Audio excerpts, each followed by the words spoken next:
If a classic home with tons of charm and tons of exciting things around every corner is what you're looking for, then this house is what you're going to want to buy. Let's take a look at it. Come on.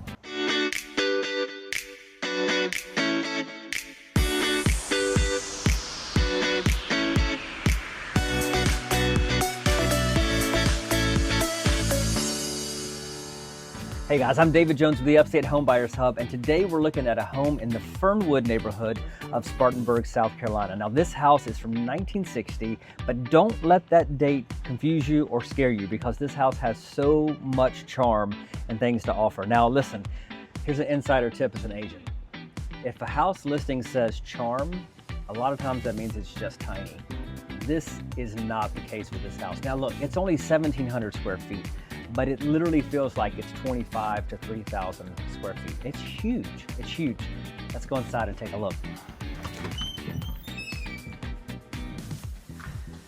Right off of the foyer, you have this enormous flex space. Double French doors here as you walk in. Take a look at it, Gavin. What do you think of that color? Oh, I love it. Yes, the blue on the back wall, it pops. Now this is the third house we have done in Spartanburg on this tour, and every one of the homes has a built-in bookshelf.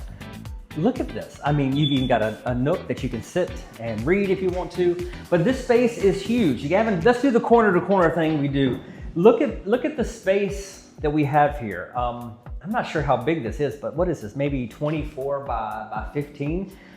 So this could be a formal living room, it could be a study, it could be an office because you can close off the glass doors there. Maybe you've got a home business and you do have customers come and visit. This house and this space is gonna be great for that because you're gonna see later, you have tons of parking off the street.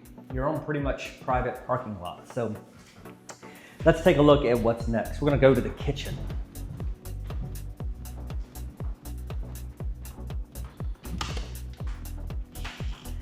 Now, there was a little small door between that flex room and the kitchen, another glass door, which I think is awesome. So you might have seen a little bit of this, but check out this space, this black countertop, the gas stove, the subway tile on the back. That's tile, that's not the peel and stick that you see in some of the newer homes or in the cheaper flips when they try to get away without spending so much money. This kitchen is fantastic. It's really, let's say you're a blogger or you're a kitchen, not a kitchen expert, but a food person that does like food, content. Thank you, Gavin. I couldn't think of the word.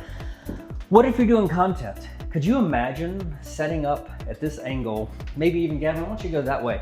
Like setting up, having this in the background and the space. It's so bright, it's inviting, it really is.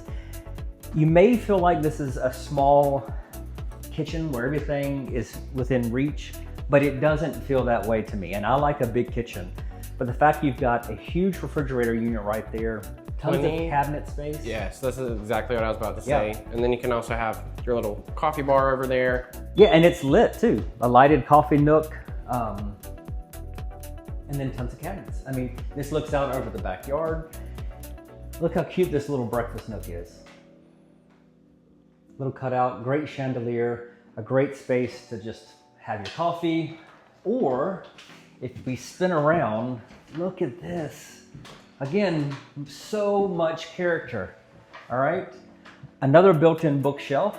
You could put a TV in there if you wanted to, or just have some other knickknacks or paddywhacks, I don't know, whatever the words are. Here's your reading nook. 2 armchairs. You got reading lights above it, looking out over the backyard.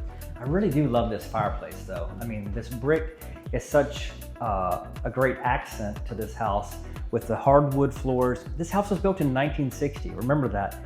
This is solid built. And they've done some upgrades, they've done some remodeling, which has really made this house pop. I don't know if you noticed that, but the smoke detector needs a new battery, so we'll get that taken care of. Look, more built-in bookshelves, cabinets below. We've talked about this in previous videos. These are not done anymore. You don't see these in new builds, and the rub is that you can't hide things. you wind up putting things in the closet, or there's just boxes, or renting a storage unit. Or you're buying an IKEA bookshelf. Nothing against IKEA, but it's nice to have built-in cabinetry and shelves in your living spaces that you can either display books if you like to read. Perhaps you're a gamer, you want to have your board games out or things like that. Maybe you want to put the TV above the fireplace. Well, you can put all of the electronics in here, hide it, run your wiring up, and that way you don't have things sitting out. So lots of choices, lots of options. So our next stop is going to be the bedrooms.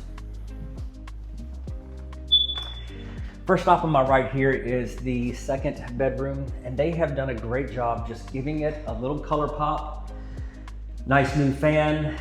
I love that backdrop. What do you think of that, Gavin? Oh, I love it. Yeah. I'm in love with the arches. What did you say? You were like, would that work in your dining room? Is that what you were saying? Yeah, I would definitely put a wall like that. Yeah. You know, behind my dining room table. I like the color. I like the fact that it's not just the square shaped boards or the block boards that we see so often now. Yes. It's got character with those arches, so that does make it nice. And these floors are in fantastic condition.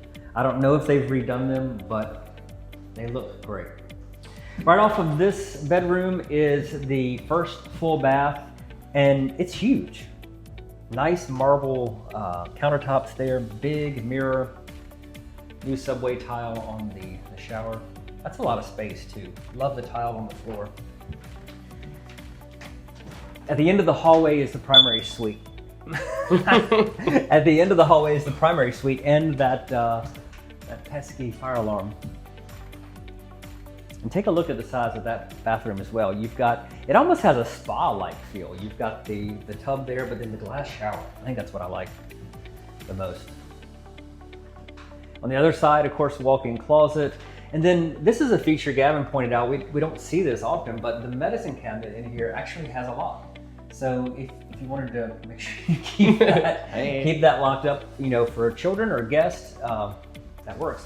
Behind the door is a linen closet for the primary as well. So a little extra storage.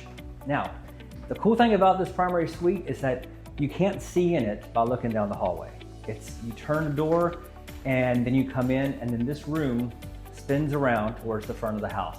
It has windows on both sides, which is nice. So you got a nice corner room and a lot of space. Gavin, we've talked about it before, but like having a section in your primary bedroom where you can have a chair or two just to sit down and get dressed, or if you like to read before bed, you've got that here. You've got this space right here. You've got space for furniture. You've got a wall for a TV.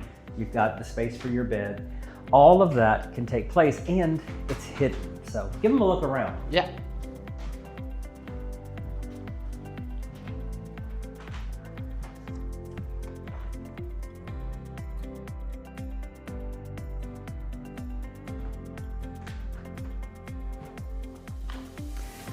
So our next stop on the tour of this house is probably one of the features that you're not going to see anywhere else. It's a hidden gem, and it's the backyard. Let's go.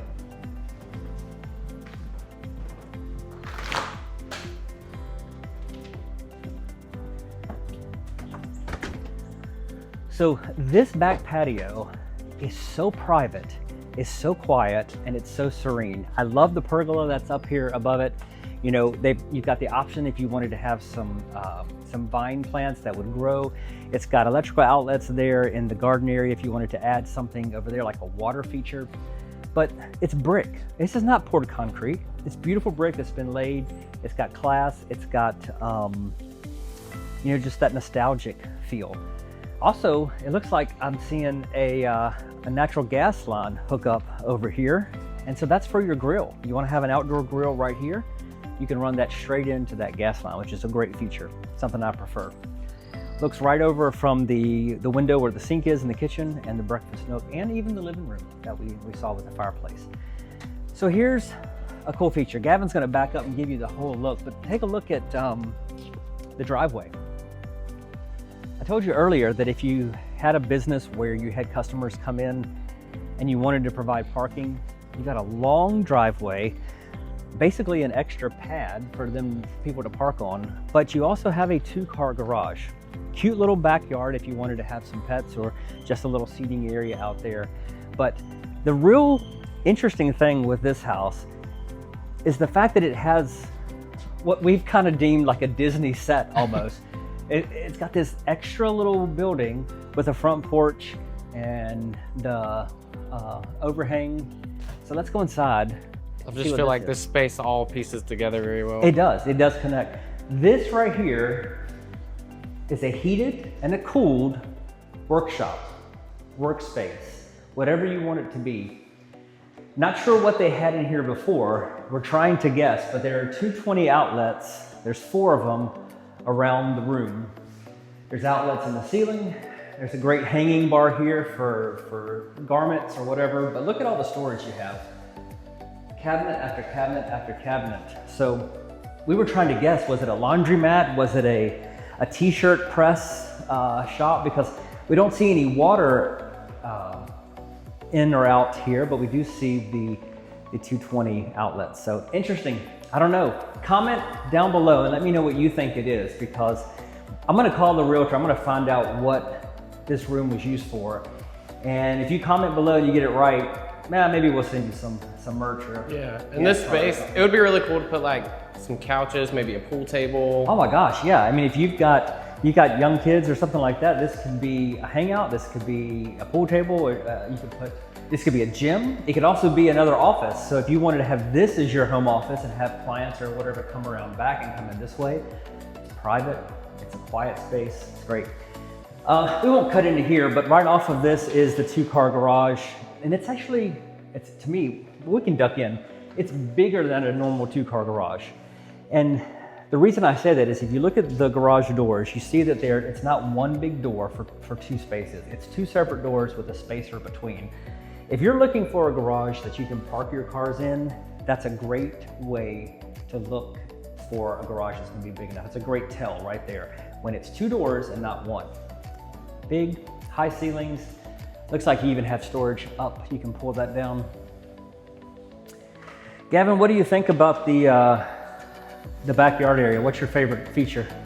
I love the backyard, but I also, probably my favorite thing about it is going to be, you know, the opportunities to put lots of seating. So you could have some benches over here, potted plants, got your grill going, maybe a little outdoor sectional. And then you have still a little bit of a backyard, but you don't have as much grass to take care of. You know, we talk so much about houses that have room for entertainment space. Often newer houses, they build a living room that you can put a sectional in and maybe an armchair, and then you have a kitchen with a little eat-in spot. And so everybody wants to have people over. You want to have family over, you want to have friends over, maybe it's your church group, maybe it's just a book club or something of that nature. You want a house that has space, because when you look at a house like this, you can see different areas where you would put furniture, or you would have couches and chairs and people to just gather and enjoy. That's a great space. And that space in the front with the bookshelves with the blue seating, I think that's my favorite room of this whole house. So yeah. Hey friends, I'm David Jones. This is the Upstate Homebuyers Hub. If you like this house, give me some comments in the spot below. Tell me what you like, what you would change, what you would keep. This is a 1960 house. $340 is what it's going for, $340,000. Now, it says it's 1,710 square feet. Gavin and I agree. It does not feel not like at all. Like this place feels so huge. So if you're interested, I'd love to show it to you in person or introduce you to the selling agent. I'm David Jones, and I'll see you in the Upstate.